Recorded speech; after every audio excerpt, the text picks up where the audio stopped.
You're in a jury seat and you take a look over at the defendant. His name's Nick Dunne. His crime? Cheating. The sentence? Death. Do you convict? In this episode of Dark Margins, we break down Nick Dunne from Gone Girl, written by Gillian Flynn in 2012. It's the most chilling portrait of calculated revenge in modern literature.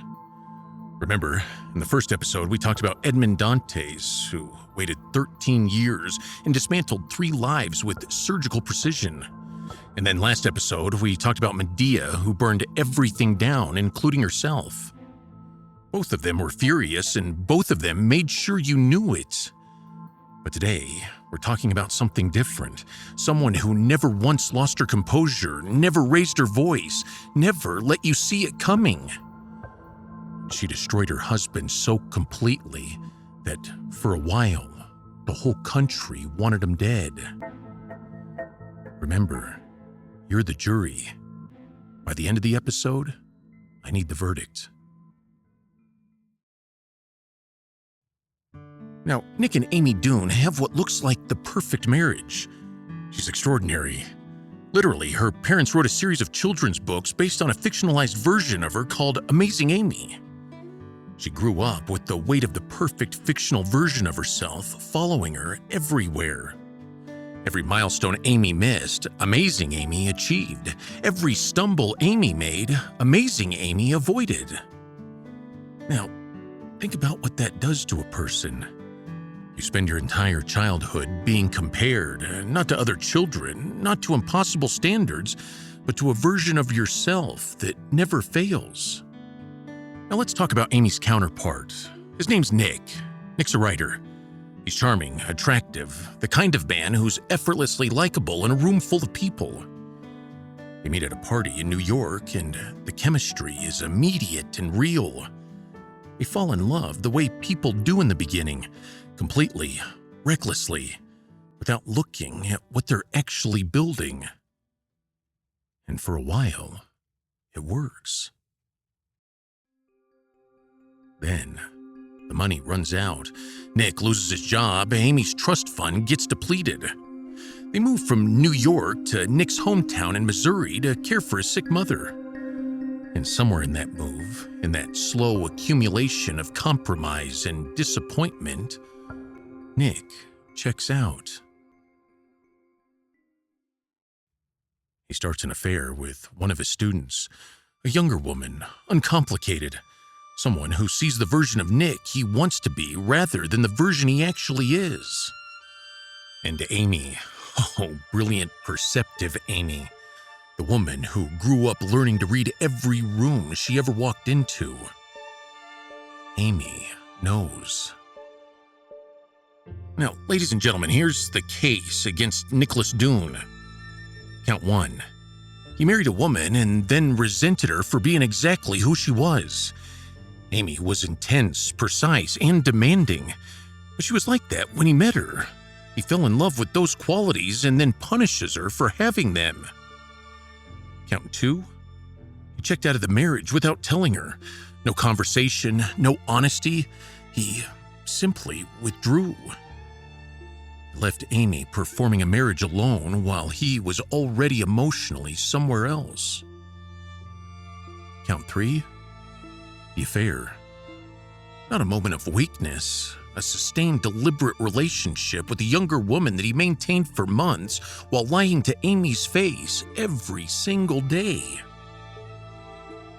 And the last count, count 4, when things got hard, financially, emotionally, geographically, Nick's response was to find somewhere else to be. He never once turned toward Amy and said, "This is hard and I'm struggling." He just left without leaving. This is not a good man making one terrible mistake. This is a man who slowly, consistently chooses himself over and over again while the woman he married watches and says nothing and waits.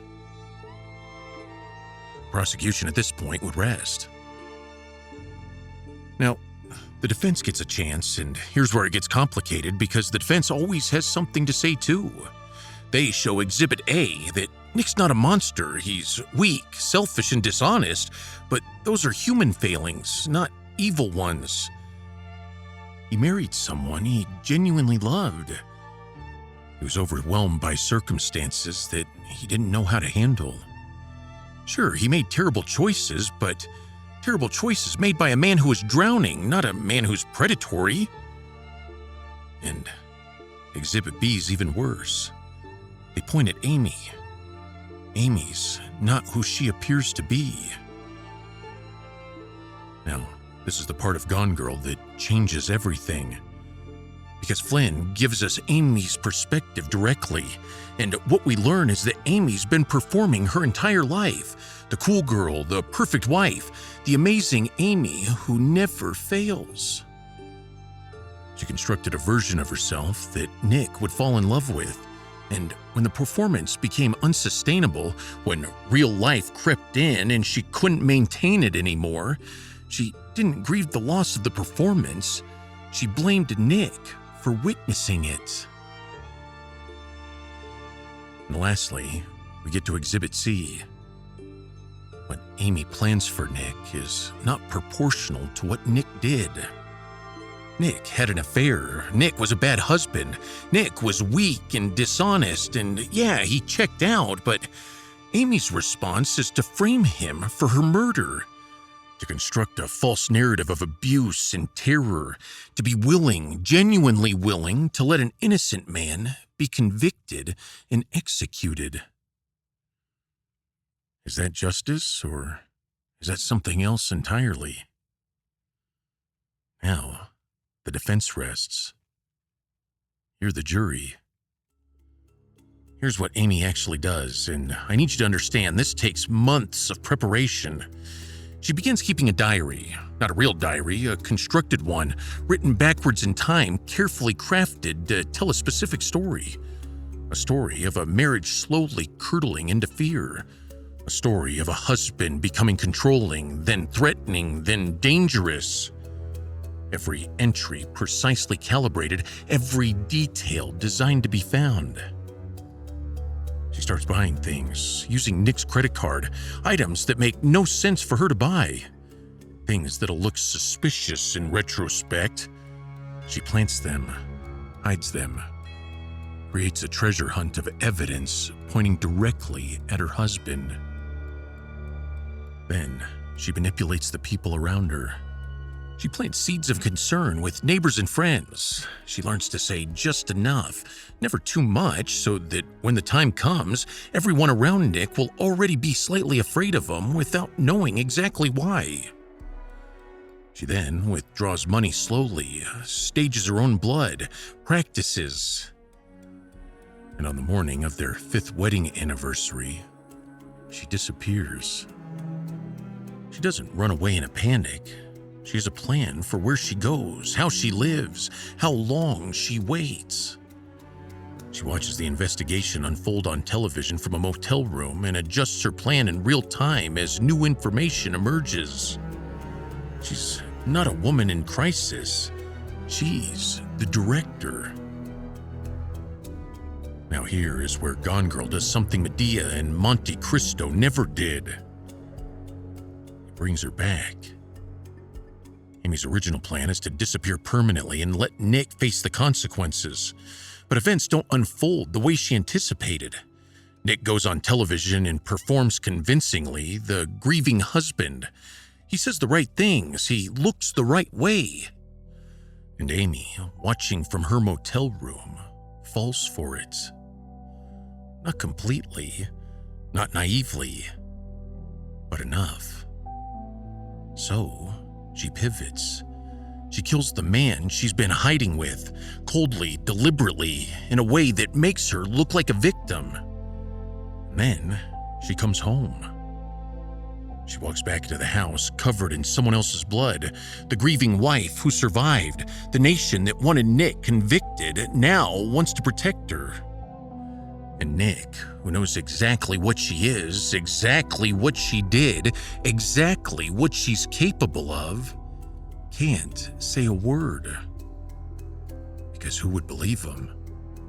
She's already written the story. She's already decided how it ends. And it ends with her winning. So here's the question this episode's been building toward. When Amy Dunne walks back into that house, is she a victim or a predator? The honest answer, the psychologically accurate answer, is that she's both simultaneously. And that is what makes Gone Girl one of the most important pieces of literature of the last 20 years. Now think about it. Amy's grievances are real. Everything Nick did, the withdrawal, the dishonesty, the affair, the slow erasure of Amy's person from inside out, now that's genuine harm. Women experience exactly this kind of slow, invisible damage in relationships every day. Flynn wasn't inventing something fantastical. She was documenting something true. But here is what Amy does with that genuine harm. She doesn't heal from it. She doesn't leave. She doesn't confront it daily. She weaponizes it.